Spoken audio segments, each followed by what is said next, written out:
Mi nombre es José Bustamante García, soy el nieto número 122, restituido por las abuelas de Plaza de Mayo. Soy hijo de Iris Nélida García y de Enrique Bustamante, ambos secuestrados en 31 de enero de 1977 por fuerzas de la represión de la última dictadura cívico-militar. José, ¿cuáles son los primeros recuerdos de tu infancia que tenés? ¿Dónde te criaste? Los recuerdos que tengo de mi infancia son felices, muy lúdicos, de mucho juego. Me crié una parte de mi infancia hasta el año, cuando yo nací, en julio del 77, ¿no? Según testimonio de sobrevivientes de los centros clandestinos de detención, tortura y exterminio, que luego en juicio testimoniaron esto, ¿no? Pero no tengo la fecha precisa de mi nacimiento. Entonces, desde agosto del 77 hasta 1985 me crié en la base naval de Puerto Belgrano, al sur de la provincia de Buenos Aires, y en Río Gallegos, ¿no? También en una base, con intermitencia. Luego, a partir del 85, vivimos junto con mi familia de crianza acá en la ciudad de Río Cuarto. Entonces tuve una parte de mi niñez criado en una base y otra parte ya acá en Río Cuarto, pero siempre con los recuerdos que tengo son de mucho juego, de compartir mucho con amigos, de sentirme bien, de sentirme feliz. Criado en una base militar y también imagino con una vida militar, ¿no? Con lo que eso implica estar en esos lugares y vincularte con gente. Bueno, tu papá en ese momento estaba en el ejército, entonces era como una vida rodeado de eso también. Mi papá de crianza en realidad era un marino, pertenecía a la Armada, ¿no? Pero era un militar, por así decirlo. No quiero hablar por él, pero más o menos por la reconstrucción y los recuerdos que puedo llegar a tener, no era un militar por vocación, sino más que nada por una cuestión de, como hoy puede ser salida laboral, se puede decir, ¿no? De tener un trabajo seguro, un ingreso seguro, dada su historia familiar, que él de joven se fue de su casa, de la casa de su familia. Entonces, bueno, es como que encontró en la Armada un lugar donde poder desarrollar su vida con cierta estabilidad, digamos, pensando en una ocupación. Entonces, lo que es en cuanto a lo militar, nosotros en mi casa de crianza, no se vivía como como algo del todo cómodo. Al contrario, mi padre de crianza renegaba mucho de lo que era su profesión, ¿no? Por todas las injusticias que se viven, más allá de que no teníamos conocimiento de todo lo que pasaba realmente con el terrorismo de Estado por aquellos años, más allá de que vivíamos en una base, nosotros como que estábamos con muy poca información, por así decirlo, ¿no? Y eso, vivir en una base siendo niño, con toda esa inocencia de no saber todo lo que pasa, ¿no? Realmente, pero no teniendo contacto ni con violencia, ni con situaciones incómodas, sino al contrario. En la base donde yo me crié, veías barcos, veías aviones, que quizás a lo que era la niñez en aquellos años, estamos hablando del principio de los 80, uno jugaba con soldaditos, uno jugaba con un arma, digamos, entonces parecía una cosa muy... no sé, muy lúdica hasta algún punto. En esa base tenías lugares donde era campo de entrenamiento, entonces había cosas donde diferentes artefactos, por así decirlo, donde se entrenaban los soldados. Y uno como niño estaba fabuloso, eso, jugaba a ser soldado, digamos, ¿no? Con esa ingenuidad. En esa base había cine, había fábrica de helado, había de todo, digamos. Y tenías canchas para practicar el deporte que vos quisieras. Es cierto que había una notable diferencia y discriminación de lo que era un oficial a lo que era un suboficial. En el caso de mi papá de crianza era un suboficial, entonces vivía muchas de estas injusticias, malos tratos, es decir, aparentemente por lo que uno escucha hoy en día en algún medio y alguna víctima que sigue habiendo de aquellas prácticas, todavía son justamente prácticas que en alguna de las fuerzas se siguen sosteniendo, pero en aquel momento eran continuas, digamos, el tema de los malos tratos y demás. Entonces por eso no se vivía quizás en casa de lo más felizmente lo que era la carrera militar. Tampoco se trataba demasiado el tema, ¿no? Era como que por así decirlo, papá la pasa mal en el trabajo, por decirte entre comillas, pero no mucho más detalle, y yo vivirlo eso, con esa ingenuidad de jugar, de poder salir en la bici a la mañana y volver a la tarde, que está bien, pasaban muchas cosas feas afuera, pero uno no sabía en ese momento y estaba como a cierto resguardo, por así decirlo. José, ¿cómo te enteras vos de que tus papás de crianza no son tus padres biológicos? ¿Cuándo te lo cuentan? ¿Cómo lo hacen? ¿Qué información te dan ellos? Bien, como dije recién, vivimos una parte de mi niñez en bases, más que nada en la base naval de Puerto Belgrano, pero a partir del fallecimiento de mi papá de crianza, que se da en el año 1985, nos venimos a vivir a la ciudad de Río Cuarto, donde residía la mayor parte de la familia de mi mamá de crianza. Entonces toma la decisión mi mamá de que nos viniéramos a vivir acá a Río Cuarto. Al tiempo, a los pocos meses de nosotros estar viviendo acá, mi mamá de crianza me cuenta una noche de que, yéndonos casi a dormir, de que tenía que contarme algo, que era algo que habían hablado con mi papá de crianza, pero que bueno, que en algún momento me querían compartir. Obviamente él falleció, le quedó esa cuestión a resolver a ella, y bueno, me comentó eso, que yo no era hijo biológico de ella ni de mi papá. Bueno, obviamente fue un shock para un niño de 8 años aproximadamente, que te diga tu mamá que no es tu mamá, obviamente es un porrazo. Y bueno, a partir de ahí supe, de temprana edad, por así decirlo, supe una relativa verdad, en el sentido de que sabía de que no era hijo de quienes me habían criado hasta ese momento, pero tenía muy poca información acerca de mi origen, dado que ella me relata de que, bueno, ellos eran un matrimonio, su oficial de la Armada, no podían tener hijos biológicos. Mi madre de crianza prestaba un servicio, una especie de servicio doméstico, de cuidado de un niño, de un matrimonio de un oficial, un piloto naval de la base.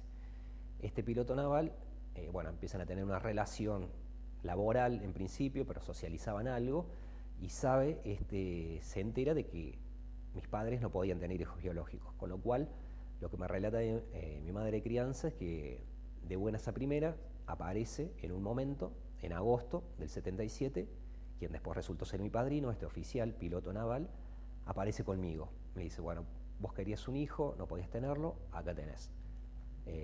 Mis padres, dice mi mamá, que ellos como matrimonio preguntaban sobre mi origen, con lo cual a lo que respondía él que no interesaba, que no preguntaran, que por ahí yo puedo pensar, yo conocí y viví un poco eso de la historia de la jerarquía entre oficiales y suboficiales. Cuando un oficial te dice, más en aquellos momentos, no preguntes más, no preguntes más allá de que uno puede pensar que más adelante se pueden hacer otras averiguaciones, ¿no? Pero en esa instancia, en ese momento, no estaba la opción de saber a través de esta fuente, que era la fuente directa, que era quien me lleva supuestamente en avión desde Buenos Aires hasta Puerto Belgrano, al sur de la provincia de Buenos Aires, de la ciudad de Buenos Aires hasta el sur de la provincia de Buenos Aires.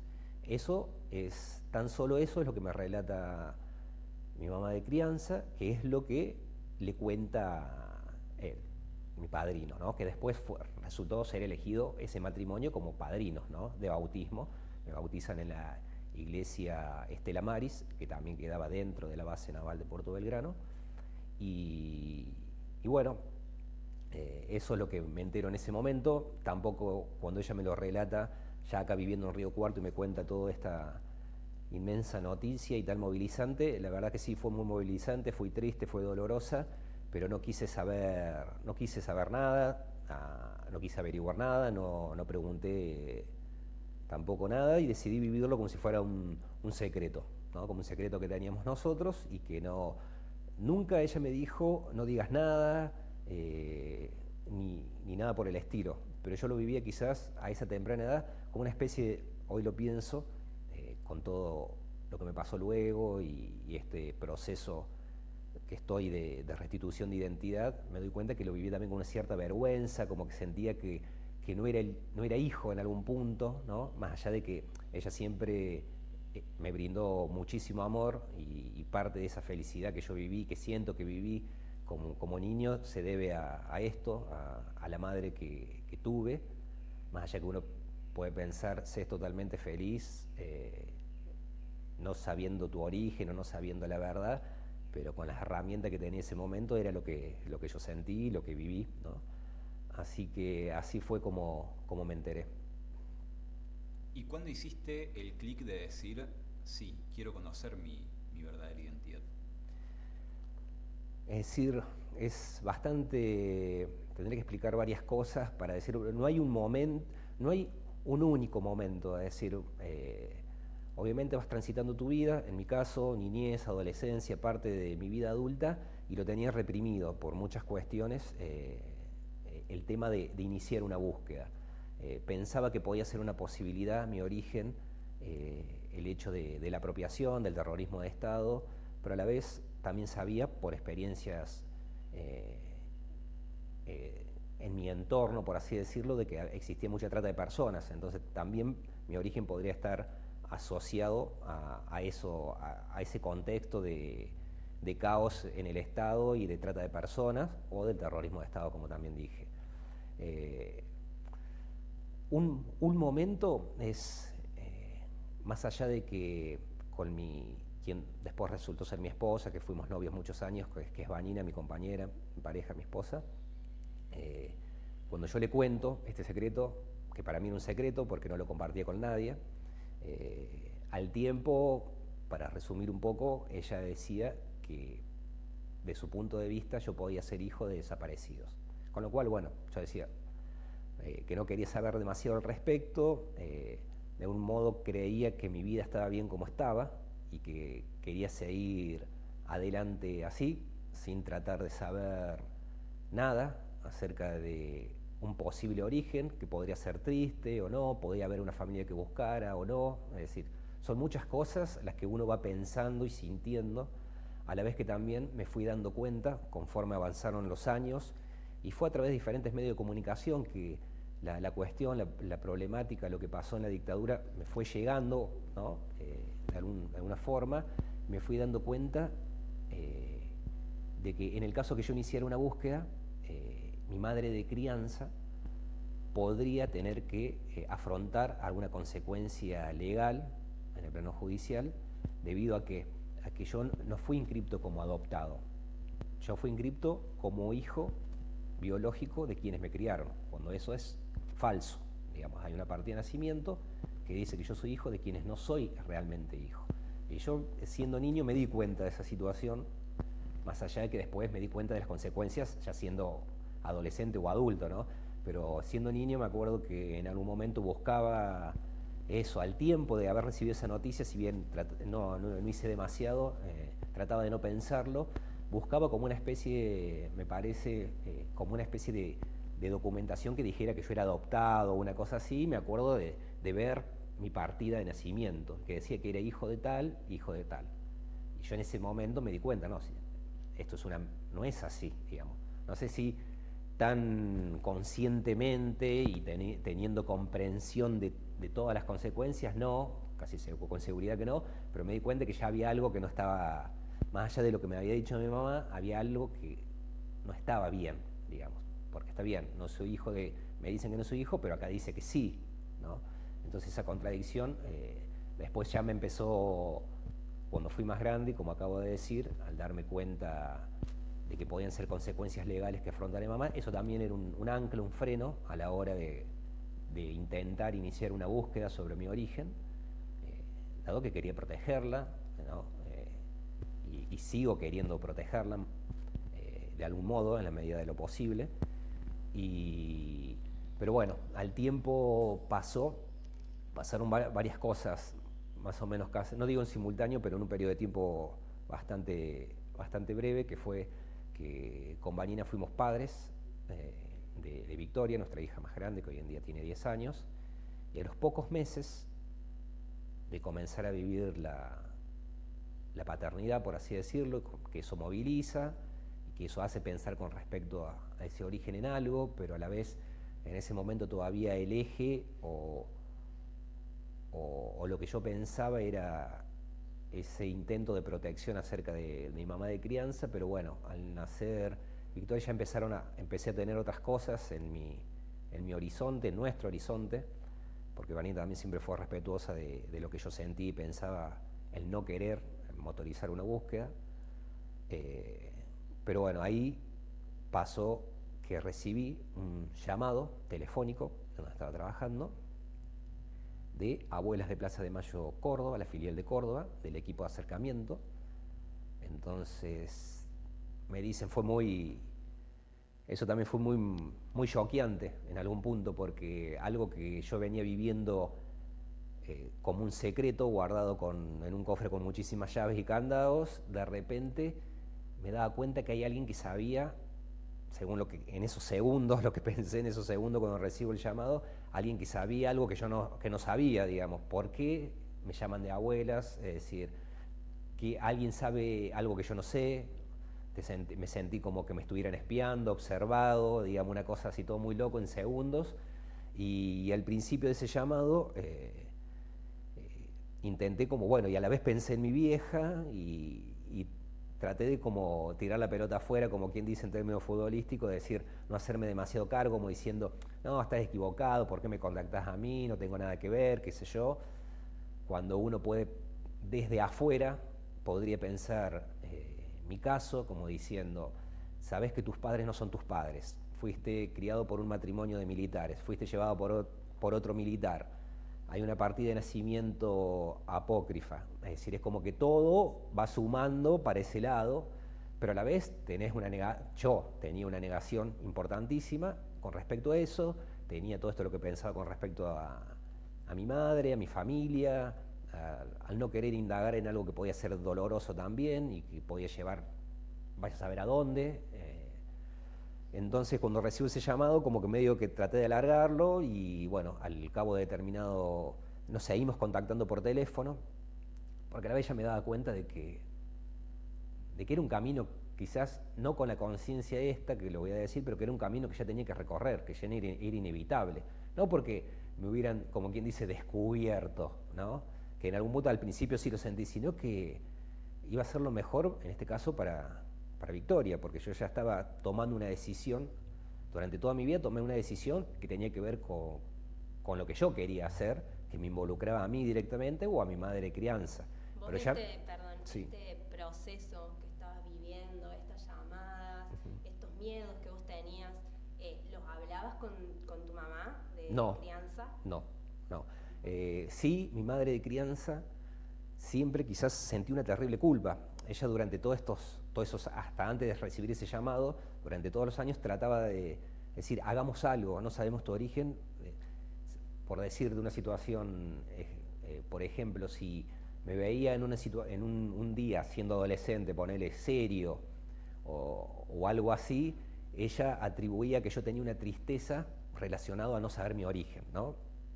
Y no era así, porque la verdad que muchos años viví inconscientemente en eso, en esa situación de negación, o conscientemente, no sé cómo bien definirlo, pero ella siempre, continuamente, me decía que yo que intentáramos hacer algo, que intentáramos contactar a quien fue mi padrino, que él debería decirnos algo, y que esto y que lo otro, y yo no, cuando más fueron avanzando los años y más me daba cuenta de esa situación legal que ella tenía que afrontar, menos yo tenía ganas de hacer algo en ese sentido, ¿no? Entonces, bueno, eso, lo que fui viviendo a partir de recibir ese llamado, y bueno, y como acabo de decir un poco, yo estaba tomando una decisión en este caso ya por nuestra hija, ¿no? Y ya no podía seguir siendo egoísta, pensar en mí, o en lo que yo creía que era mejor para mí, que hoy en día me doy cuenta que había estado equivocado, pero era lo que, con las herramientas y con lo que pensaba y sentía en aquellos momentos, pensaba que era la mejor decisión. Pero bueno, ya tenía que empezar a pensar no solo por mí o por mi vieja, de crianza, sino que tenía que pensar por ella, por Victoria, ¿no? Con mi decisión la estaba haciendo vivir en una mentira en algún punto, que era una afiliación, un origen que no era el real, ¿no? Y que tampoco sabía si en algún momento cómo se lo iba a poder decir, no sabiendo nada, no teniendo nada para decir, digamos, ¿no? En ese momento, con toda esa incertidumbre. Así que fuimos recorriendo un camino, como quien dice, de marzo del 2013, donde recibo por primera vez, me parece que sí fue marzo del 2013, donde recibo el llamado del equipo de acercamiento, hasta diciembre de ese mismo año, en donde ya tomé la decisión de hacerme la extracción para ver si podíamos establecer cuál era mi origen. Una extracción de sangre que se hace para cotejar con las muestras que existen en el Banco Nacional de Datos Genéticos de familias, de parejas que fueron víctimas en la última dictadura cívico-militar, y en donde por investigaciones se sabe que la mujer de esa pareja estaba embarazada, ¿no? Ya sea que podía haber nacido en cautiverio, o también casos de nacimiento que se dieron, creo, antes del cautiverio. Y después llegás al 2017, donde finalmente ya con una serie de muestras vos podés conocer efectivamente tu identidad. Bien, pasó lo siguiente, haciendo un poco un recorrido en línea de tiempo. Bueno, me hago la extracción en diciembre del 2013 y a los meses obtengo un resultado que fue negativo en ese momento. Mi grupo familiar, mi verdadera familia, Bustamante García, es un grupo familiar que, según dicen quienes conforman el Banco Nacional de Datos Genéticos, es complejo por cómo se pueden obtener las muestras, dados los familiares de las cuales pudieron obtener las muestras. Es decir, en el caso de mi papá, por ejemplo, mi verdadero papá, no tuvo hermanos, ¿no? Entonces no había de quién obtener muestras. Mis abuelos paternos, mi abuela, cuando mi verdadero papá era muy pequeño, se fue de la casa, entonces no hay registro, ella era uruguaya, Blanca Bonifacia Núñez, no hay registros de ella, se perdió totalmente su paradero.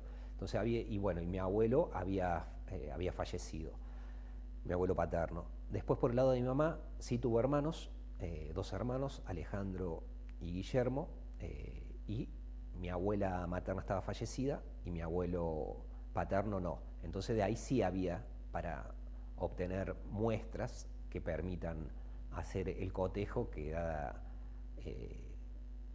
el avance de la ciencia forense, la genética forense en ese momento, a 2013-2014, se pudiera hacer un cotejo. En ese momento existían alrededor de 14-15 marcadores genéticos, con lo cual, dado esta caracterización que acabo de hacer del grupo familiar Bustamante García que existía en el banco, con las herramientas científicas de software y demás que existían en ese momento y estadísticas, no podían obtener con el grado de precisión que se necesitaba una relación, una afiliación entre mi familia y yo en ese momento. Ocurre que en abril de 2017, ya 3 años después, la ciencia forense avanza en el mundo, obviamente de esos avances también se toman en nuestro país, se van actualizando, y de 14, 15 marcadores genéticos ya pasaron a 20 y algo, 21, 22, no recuerdo bien, con lo cual, cuando se incorporan avances al Banco Nacional de Datos Genéticos, o se incorporan familiares al Banco Nacional de Datos Genéticos, se van haciendo nuevos cotejos con las muestras que ya se han dejado, ¿no? Y en ese momento, bueno, me informaron en abril, el 18 de abril del 2017, también recibo un llamado dándome la noticia de que, bueno, había resultado positivo. Yo no creí en el resultado porque digo, ¿cómo? Si en algún momento me dio negativo, ¿cómo ahora me dio positivo? Bueno, esto que en forma muy resumida y carente de mucho vocabulario y término técnico que les acabo de brindar, es más o menos, bueno, ya me lo explicaron bien, se pusieron a disposición, incluso Vía telefónica hablé con la directora del Banco Nacional de Datos Genéticos, donde me dio toda la explicación correspondiente. Se me ofreció si quería ir a un privado, por así decirlo, y hacer el cotejo. El resultado iba a ser el mismo. Pero bueno, yo necesitaba saber por qué en algún momento había sido negativo y en ese momento me daba positivo.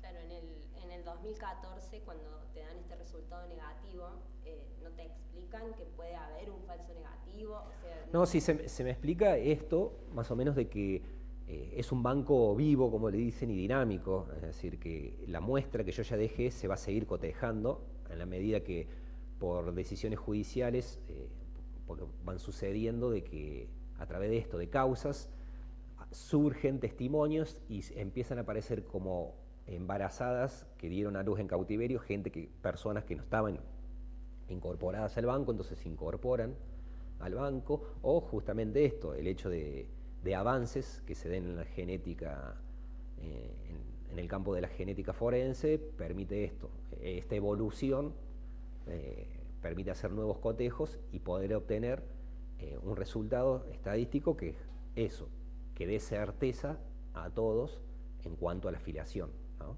Que no dé lugar a dudas, más allá de que este resultado que da el Banco Nacional de Datos Genéticos, después refrendado, por así decirlo, o confirmado en sede judicial, pues se abre una causa y es un juez de la nación, en este caso, que establece y que acredita y que te otorga tu verdadera identidad, en definitiva.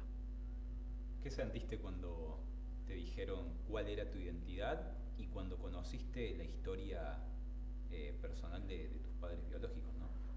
Y bueno, era algo que cuando recibí la noticia, obviamente es una noticia inmensa, te cambia, te moviliza. Yo, en mi caso, yo venía de un negativo, entonces quizás yo, si bien no había tratado de pensar tanto, pensaba con esa posibilidad que podía ser mi origen, haber nacido en un campo de concentración y ser hijo de desaparecidos. Lo viví, pensás muchas cosas, pensé muchas cosas en ese momento, cuando se me informó, pensé que bueno, que finalmente sabía mi origen, que sabía quién eran mis verdaderos padres. Ahí nomás me pasaron inmediatamente fotos por mail, lo bueno de la tecnología en ese momento, que ahí nomás pude ver fotos de mis padres y una breve reseña sobre la historia de ellos. A la vez en ese momento te pega el saber que si alguna vez tuviste la fantasía de conocer a tus verdaderos padres, ya en ese momento te das cuenta de que no, de que tenés tus hijas, que tenés que contarle eso, que no sabía yo cómo podía vivir. Supe justamente por un tema de cómo lo empecé a vivir, más allá que tuve el resultado negativo, yo sabía que mi identidad ya la quería, ¿no?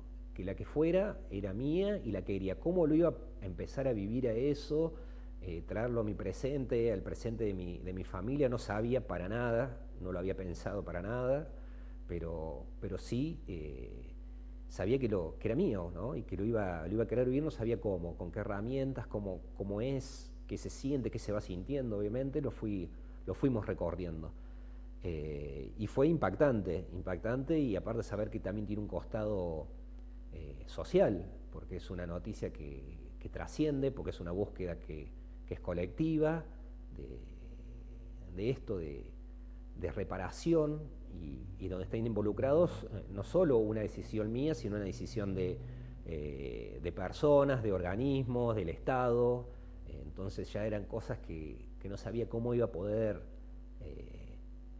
empezar a vivir con todo eso, ¿no? Con toda esa historia. Estaba la historia de mis padres, que también, es decir, su militancia, su opción de vida y todo eso, qué iba a sentir con respecto a eso, cómo lo iba a poder vivir.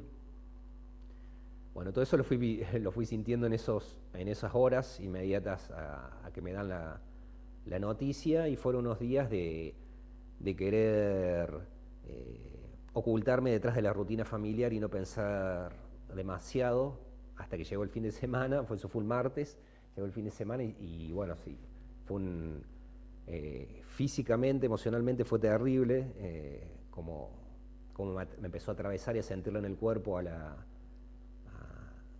noticia, a la novedad, a mi historia, a mi origen. Lo compartí únicamente con Vanina en ese momento, ni siquiera se lo podía decir a las chicas, que en ese momento tenían 3 y 5 años.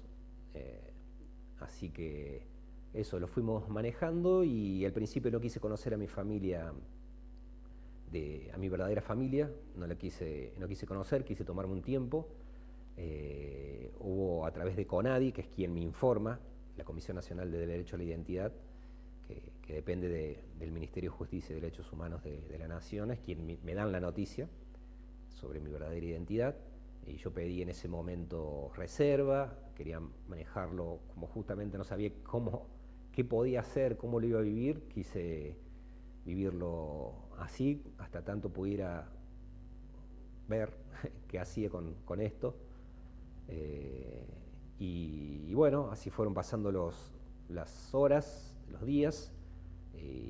Luego le dije a la gente de CONADI sí, que me parecía, bueno, que le tenían que decir a mi verdadera familia de que yo había aparecido, ¿no? No puedes ser tan egoísta de querer seguir manejándolo así, por así decirlo, con lo cual informaron a ellos y bueno, para resumir un poco, pasaron 3 meses desde que me dan la noticia hasta que tomo la decisión de conocer a mi verdadera familia.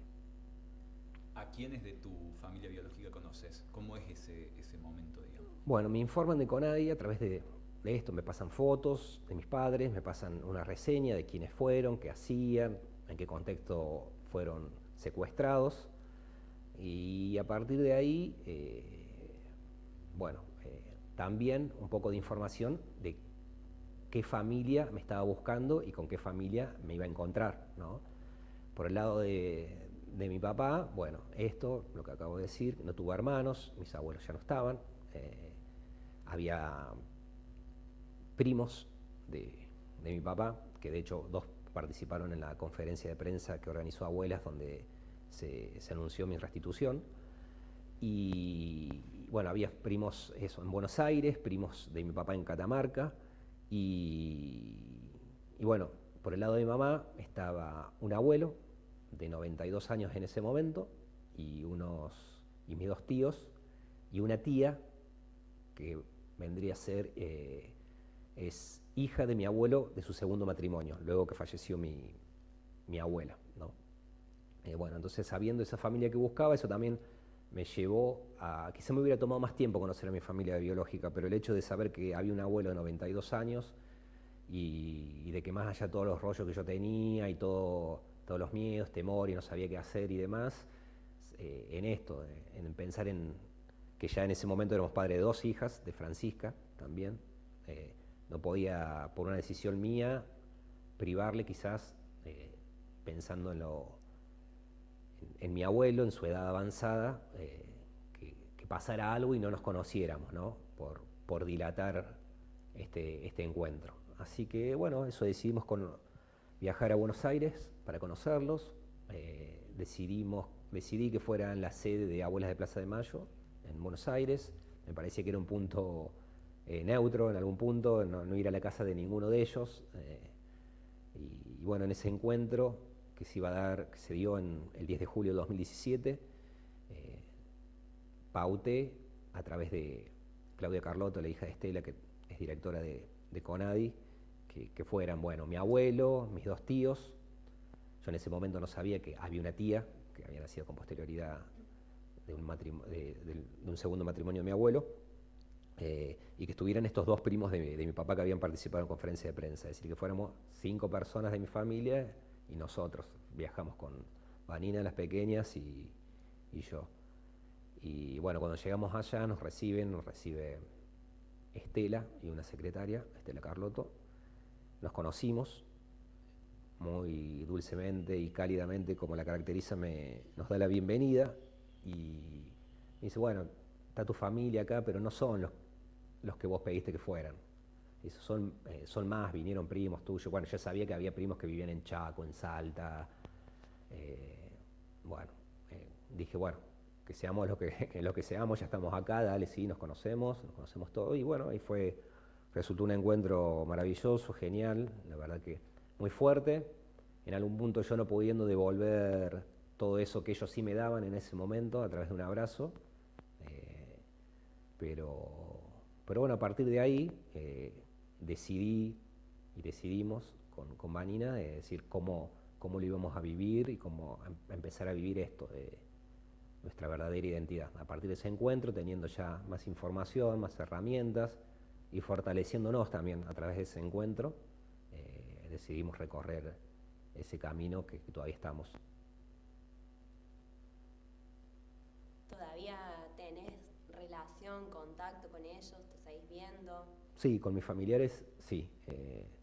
De hecho, hace pocos días viajamos a Catamarca a conocer parte de la familia que todavía hoy, recién en el 2022, estoy conociendo, a otros primos de mi papá. Y bueno, tenemos contactos telefónicos, de visitas, por ahí por las distancias, no tan frecuente. Bueno, pandemia de por medio también hizo que por ahí los encuentros se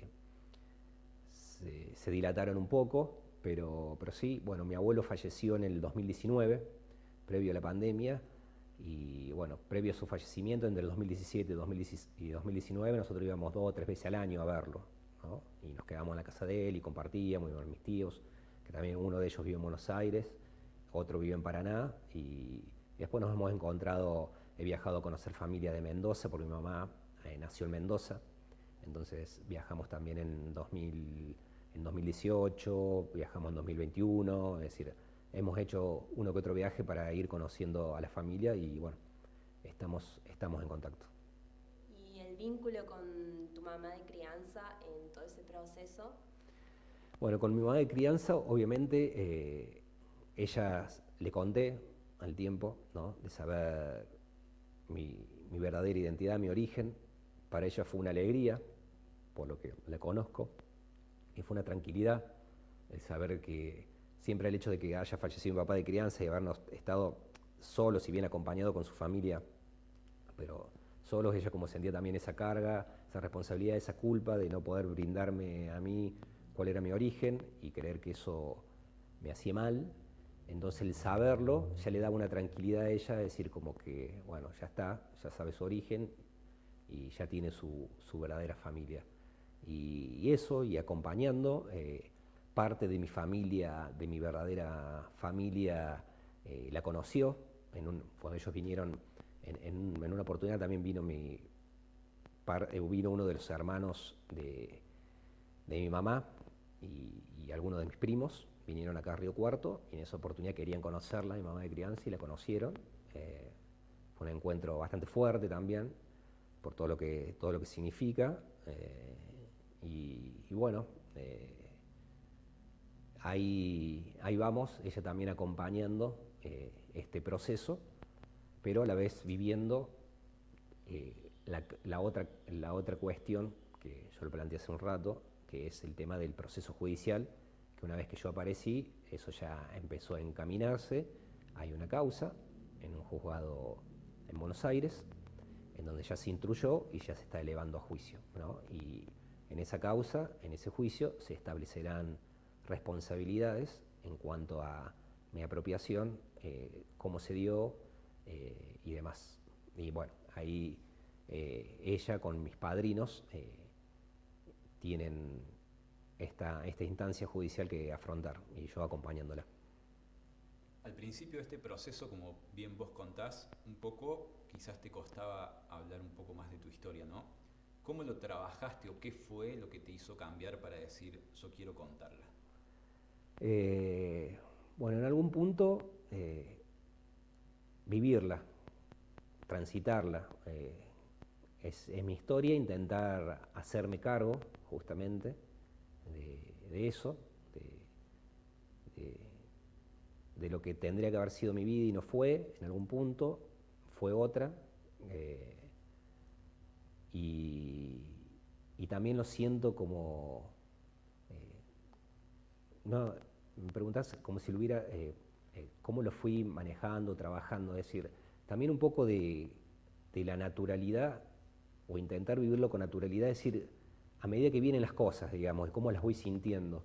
no es algo tampoco más allá de que soy esto de pensar y de repensar mucho las cosas, es a medida que vayan sucediendo las cosas ir viendo cómo las vivimos y una vez que conocí yo en mi caso a mi verdadera familia, a mis padres, quienes hoy están vivos y a través de estos encuentros, eso es lo que te da me dio a mí la base, por así decirlo, de querer hacerme cargo de mi historia, vivirla y fundamentalmente también por las chicas, por mis hijas, de que es su historia, ¿no? Entonces tratar de vivirla como podamos, siempre con la verdad, para hacer una construcción justamente de eso. Y bueno, y también lo siento como una cuestión en esto de exteriorizarlo y de contarle la historia, es en algo que con mi familia queremos de eso, de construir memoria, de construir conciencia, de contar lo que pasó ¿no? en aquellos años y que sigue pasando, porque sabemos que hay cerca de 300 personas que hoy no saben su verdadero origen, entonces las consecuencias, por ejemplo, de la dictadura nos siguen transcurriendo, nos siguen atravesando como sociedad, y intento también con mi testimonio devolver algo de lo tanto que han hecho por mí, ¿no? A través de un testimonio que de repente sirve para esto, para construir memoria, puede servir para alguien que escuche y duda sobre su verdadero origen, ¿no? Y que le dé ganas de hacer algo, porque en mi experiencia, más allá de toda esta negación que hace unos minutos comenté, eso, ¿no? Tener tu identidad es tuya, no saber por ahí te puede hacer tomar decisiones equivocadas en tu vida, vivir en incertidumbre, cuando ya seas más grande te puede jorobar y bastante, y bueno, eso, tratar a través de mi testimonio, de mi relato, contar lo que nos pasó a todos, lo que pasó a mi familia en particular, y intentar colaborar en la búsqueda y humildemente colaborar en la construcción de memoria, pidiendo justicia, contando lo que pasó, que son hechos. ¿Naciste en la ESMA? Nací en la Escuela de Mecánica de la Armada, en el Casino de Oficiales, en julio del 77. Lamentablemente, más allá de que, como dije, existe una causa judicial que está investigando mi origen, no tengo la fecha exacta de mi nacimiento. Según testimonio de sobrevivientes de ese campo clandestino de concentración, habría nacido en julio del 77, no se sabe obviamente la fecha, no se puede todavía reconstruir eso. Testimonios que dieron sobrevivientes en sede judicial en el marco de lo que fue el juicio del plan sistemático de apropiación de bebés que tuvo sentencia en el año 2012. 4 mujeres, Sara Solaro Satinsky, Ana María Martí, Marta Remedio Álvarez y Alicia Emilia de Pirles, dieron testimonio acerca de que vieron a mi mamá y alguna de ellas que me vio a mí. Pude estar muy poco tiempo con ella y luego ella fue trasladada, trasladado es el eufemismo que se utiliza para decir a la persona que la desaparecían, con uno de los mecanismos que se conocen es arrojándolas al río o al mar, en helicóptero o en avión. Y sí, así, en esas circunstancias y en ese lugar. ¿Alguna vez tuviste o sentiste la necesidad de visitar el lugar? ¿O? Sí, fui a mí me dan una novedad sobre mi identidad en abril 2017 y en octubre de ese mismo año fui a conocer tanto la ESMA, donde estuve con mi mamá, donde nací, como otro centro clandestino de detención, tortura y exterminio, como es el llamado Club Atlético, también de la Ciudad de Buenos Aires, donde mis padres fueron secuestrados en la Ciudad de Buenos Aires, en la pensión donde vivían, fueron llevados en un primer momento al Atlético, a ese centro clandestino de detención. En mayo, dado el embarazo avanzado de mi mamá, es trasladada a la ESMA, que es la que funcionaba una maternidad clandestina, ¿no? ahí en ese momento se separaron, pero fui a conocer esos dos lugares, que es donde estuvieron secuestrados clandestinamente mis padres. Y también, bueno, lo conocí esa vez, después fui otra vez más, un par de veces más, ya no entrando al casino de oficiales. Es muy fuerte ver también, como veo acá el muro de la memoria, ver fotos y testimonios y relatos de lo que pasó ahí. Es una energía bastante particular, pero a la vez estimo también necesaria para reconstruir mi historia. Por eso fui. Todo esto que cuento y cómo lo voy viviendo es con total libertad, es decir, a medida que yo fui sintiendo, no es que haya algo o alguien que te diga cómo vivirlo, cómo hacer, qué día ir a tal lugar, qué día... Es decir, yo con total libertad, a medida que yo fui sintiendo ganas de hacer una u otra cosa para incorporarla a mi historia, lo fui haciendo, en ese caso conocer la ESMA, y también llevamos con Vanina a las pequeñas a conocerla, porque Victoria, la más grande, hace un par de años que me empezó a preguntar mucho dónde había nacido. Yo le dije, ella sabiendo dónde había nacido, yo le decía que en la Escuela de Mecánica de la Armada, en la ESMA, en la Ciudad de Buenos Aires, y no es una persona a la que haga falta repetirle las cosas, porque tiene mucha memoria, pero continuamente me volvía preguntando lo mismo. ¿Y dónde naciste? Y yo le decía. ¿Y dónde naciste? Y yo le decía. Entonces dijimos con Vanina, bueno, en un viaje donde fuimos a la casa de mi abuelo y que fuimos a uno de los aniversarios de abuelas en el 2019, le digo, vamos a llevarla a la ESMA. En una vez conociendo el lugar, no el casino de oficiales, que es donde nací, pero sí el predio, digamos, donde hoy en día eso está recuperado y está Casa por la Identidad de Abuela, está el Archivo de la Memoria, hay muchas dependencias que funcionan ahí que tienen que ver con este proceso de memoria, verdad y justicia, ¿no? Y bueno, a ver que conozca el lugar, y conoció el lugar, y fue a la Casa por la Identidad, que bueno, que también está bueno que lo conocieran, porque hay cosas que justamente hay espacios para los niños. Y a partir de que conoció, en el caso de Victoria, el predio de la ESMA, no me volvió a preguntar más dónde había nacido. Como que yo le decíamos con Manina, es como que quería ir al lugar, pero no me decía, porque obviamente por su corta edad quizá no tenía la herramienta para decirme eso, pero es algo que es necesario. En mi caso fue necesario ir a conocerlo y que lo conozca mi familia también. José, Bustamante García son los apellidos de tus papás biológicos. Sí. ¿En qué momento vos decidiste ponerte estos apellidos? Como dije también hace unos momentos, es decir, yo sabía que mi identidad, en el momento que la supiera, la quería incorporar, la quería vivir. Y luego de haber viajado a Buenos Aires, de conocer a nuestra familia y ya tener más herramientas, más elementos, y siendo nuestras hijas pequeñas, cuando volvimos de ese viaje con Vanina pensamos, por ejemplo, en la escolaridad de ellas, es decir, bueno, ¿en qué momento incorporar en lo formal, hacer la rectificación documental, ¿no? Y pensamos y nos dimos cuenta que lo antes posible, porque que las chicas comiencen a transcurrir su vida con su verdadera identidad, que la va a acompañar siempre, digamos, ¿no? Y pensando, ahí medio que entré como en una carrera vertiginosa de ansiedad de querer que fuera inmediatamente. Justamente eso, para que ella, a la vez no solo pensando en la escolaridad, sino pensando en que yo no quería de que ellas crecieran con esa identidad que era falsa, y entonces que no se les...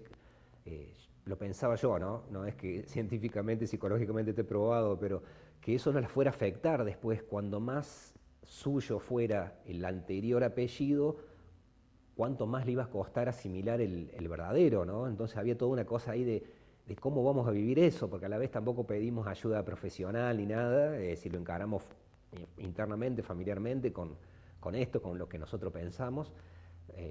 Vanina es docente de nivel inicial, es maestra jardinera, entonces conoce de la psicología por ahí de niños, de algunas cuestiones como ir planteándoselas en la medida de lo posible, no tirarle toda la historia, sino de a poco ir diciendo a medida que ellas preguntaran, siempre con verdades, obviamente. Entonces medio como que ahí, bueno, tomamos la decisión de que fuera lo antes posible. Se hizo el planteo en una causa que ya existía sobre mi apropiación, y bueno, a los meses llegó la rectificación documental, y y fue grandioso como ellas lo vivieron con felicidad. Yo tenía mucho temor a que cómo podían vivirlo, a eso. Iba ocultando donde aparecía en casa el nombre, el anterior apellido, lo iba ocultando a más no poder, a 4 o 6 manos, para que eso creía yo que les podía hacer algún conflicto. Hoy me di cuenta de que no, dado como lo han vivido y en el sentido que es nuestra historia en un punto, si no era como negar lo que nos pasó también en un punto, ¿no? Después me di cuenta de eso, en ese momento no, pero decir, bueno, no escaparle a eso y bueno, asumirlo como que eso, como que lo que pasó y que teníamos otra identidad y ahora tenemos la verdadera, ¿no? Así que decidimos, entre tantas cosas, por eso. Para José Bustamante García, ¿qué es la identidad? La identidad son muchas cosas, porque si bien yo a partir de abril 2017 sé mi verdadero origen, yo ya era una persona con 39 años que había hecho su vida y que tenía una personalidad por genética, y una personalidad también se va construyendo a través de la influencia que tenés con quienes te criaron, con tus amigos, compañeros, entorno, laboral, es decir, todo eso para mí te va formando la identidad, quién sos, más allá de que lo genético también hoy me doy cuenta de que es algo que te forma, que ya lo traes innato con vos, y lo otro es como lo que se va moldeando, por así decirlo, la arcilla que se va moldeando. Y la identidad es eso, es lo que en algún punto vos decidís para vos, lo que vas viviendo, lo que la vida te va llevando a vivir, y en este caso, en este punto, sabiendo ya mi origen, es relacionándome con mi familia, que eso también me va dando una identidad, me va haciendo ser quien soy hoy, en muchas cosas también, en algunas cuestiones, te va cambiando esto, saber tu verdadera identidad, porque te va haciendo pensar y sentir cosas que nunca pensaste que ibas a pensar, y cosas que nunca pensaste, yo no pensé que iba a vivir como necesarias. Es decir, hoy sé sobre mi verdadero origen y me cuesta pensarme a mí mismo hace unos años cómo no hacía nada para saber mi verdadero origen, cómo podía vivir día a día sin saber, hoy que lo vivo como algo esencial, importantísimo, ¿no?